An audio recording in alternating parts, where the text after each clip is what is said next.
Mga kapuso, hindi raw dapat malinto sa langka at durian. Ang isa kanila ay may amoy raw. Pero paano kung ang prutas ay amoy durian? Pero mas mukha at lasang langka? Ibang prutas daw yan. At yan ang kwentong inalam ni Katrina Son. Mukhang langka ang balat. Tila pinaghalong marang at langka ang laman. Parang durian naman ang amoy. Pero iisang prutas pala ito? Ano ba talaga, kuya? Langkang durian o marang na langka? Wrong answer. Ang prutas na ito, sempedak. Galing sa mga kapitbahay nating bansa sa Asia. Actually, sempedak is indigenous sa Southeast Asia. Meaning, in other countries na kalapit natin like Malaysia, Indonesia, Thailand, you can see it, lalo na sa Borneo, which is center ng diversity ng mga fruits. Napakaraming fruits niyan. Ang sempedak, nasa Pilipinas na rin. In the Philippines, it's not that popular yet, but we can find it sa Palawan. Sa Palawan, they called it badak.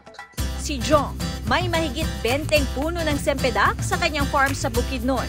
Nakarating ito dito sa Bukidnon kasi dala ito ng aking kaibigan from Thailand.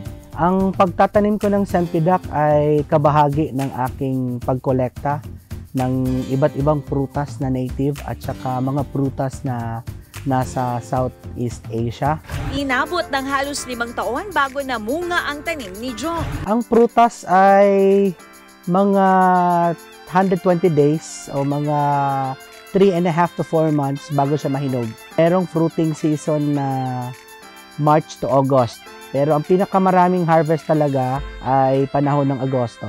So ang sempedak po ay tinatawag na 3-in-1 fruit.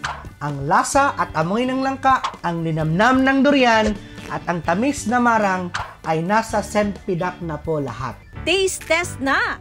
Ang sempedak kay malasahan gud nimo siya ang tulo. Nagyud ang katamis sa langka, then ang kahumok sa marang, tapos ang baho sa durian. So matawag yun na to nga mas tamis gyud ang sempedak. Ayon kay Mary Clarice, isang nutritionist dietitian, hindi raw nalalayo ang nutritional value ng sempedak sa maaaring makuha mula sa langka, marang at durian. Mataas ang carbohydrate content, protein at fiber ng sempedak. Mayaman din ito sa antioxidants tulad ng beta-carotene, vitamin C at phosphorus.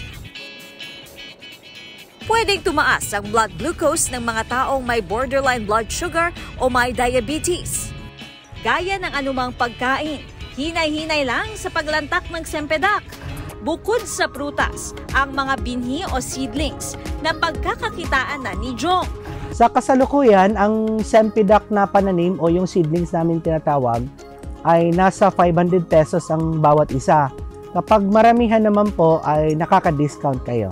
Nakarating na sa iba't ibang bahagi ng bansa ang kanyang sempedak seedlings. Madali kasing tumubo ito sa Pilipinas dahil hawig ang klima rito sa ating karatig bansa sa Southeast Asia.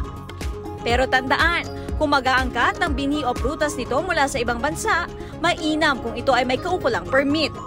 Minsan may mga seller online na from other countries, they send it here. I think with permit yun na galing sa country nila, papasok dito.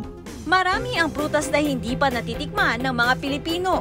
Ang mga tao, once na ma-educate mo, maturuan sa mga about that fruits, and ma-encourage sila na magtanim, it's good kasi why go to those places like Malaysia, Borneo, kung pwede na nating i-grow dito. Likas man o dayuhan ng prutas, kapag inalagaan ng ating kapaligiran, tiyak na magbubunga ito ng masaganang biyaya. Ako si Katrina Son at yan ang kwentong dapat alam mo.